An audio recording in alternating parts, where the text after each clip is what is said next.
இன்னைக்கு ரொம்ப முக்கியமான நாள். என்ன நாள்னு பார்த்தீங்கன்னா, தை அமாவாசை. இன்னைக்கு முன்னோர்கள் நம் வீட்டுக்கு வருவாங்க. அதனால வாசல் தெளிச்சு கோலம் நம்ம போடக்கூடாது. செம்மண் கட்டிகளை வச்சு ஒரு சின்ன வட்டம் தான் போடணும்.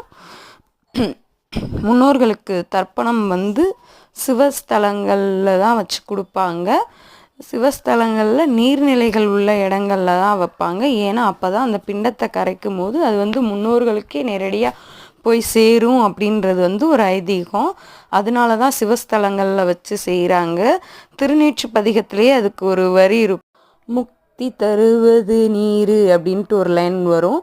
திருநீரை தினமும் நம்ம பூசி வந்தாலே நமக்கு எல்லா பாவங்கள், நம்ம கிட்ட உள்ள நோய் நொடிகள் எல்லாமே நம்மளை விட்டு விலகிரும். எந்த தீய சக்தியும் நம்மளை அண்டாது அப்படின்றதுக்கு தான் தினமும் அந்த திருநீர் பூச சொல்கிறாங்க.